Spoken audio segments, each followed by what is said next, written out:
प्रथमे agrisnetodisha.ori.nic.in URL टा type करिवे। तापरे से पेज रे एग्रिसनेट मेन्यू रे थिबा ऑनलाइन सीड लाइसेंसिंग सिस्टम उपरे क्लिक करिवे। आपण Odisha seeds portal.nic.in URL through रु मध्य से पेज को जाई परिवे। से थरे बिहना डीबीटी जो लिंक अच्छी सेठी माउस होवर कले आपणकर ऑनलाइन सीड लाइसेंसिंग सिस्टम टी आसीबो। तापरे आपण परवर्ती पेज रे देखि परिबे welcome to seed licensing system. एथर आपण सीड सर्टिफिकेशन ऑप्शन टी पाइबे जहा उपरे क्लिक कले आपनकु दीटा ऑप्शन देखिया को मिलिबो।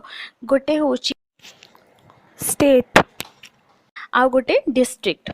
से थरे डिस्ट्रिक्ट ऑप्शन को चूज कला परे आपनकु ऑप्शन गुडा देखेइबो। से थ्रू आपण लॉगिन उपरे क्लिक करिवे। से ऑप्शन उपरे क्लिक करिकी डीलर लॉगिन उपरे क्लिक करिवे। क्लिक कला परे डीलर लॉगिन स्क्रीन टी आपनकु देखा जिवो। सेठी आपण यूजर आईडी आ पासवर्ड टी एंटर करिवे।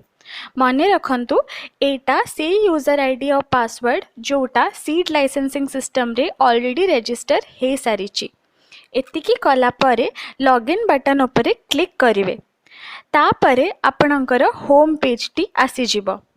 आसिला परे स्टॉक ऑप्शन टी उपरे क्लिक करिवे। स्टॉक उपरे क्लिक कला परे दीटा ऑप्शन आपणकु देखा जिवो। से ऑप्शन भितरु सेल ऑप्शन उपरे क्लिक करिवे। देन परवर्ती पेज टी देखेइबो।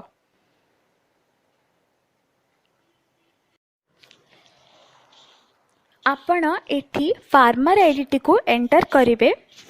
जदि से कृषक बंधुंकर फार्मर आईडी टी आपनकु जाना नहीं ताहले आपण /0 की एंटर करि परिवे। वर्तमान कीबोर्ड रो टैब बटन उपरे क्लिक करिवे बा दबेबे।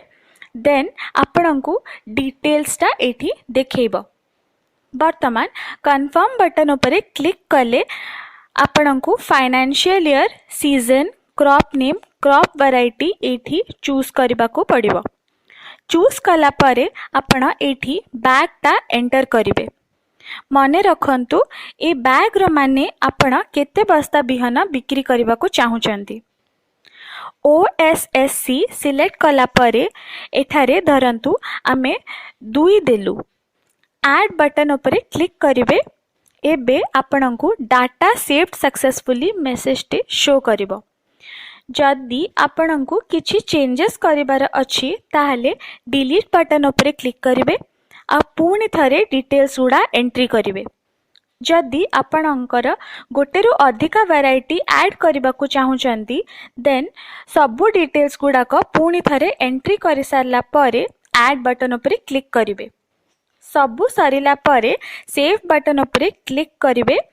सेव बटन उपरे क्लिक कला परे आपणकर इनवॉइस टी जनरेट हबो। आउ टी कोड बा ट्रांजैक्शन कोड टी आपण पाई परिवे।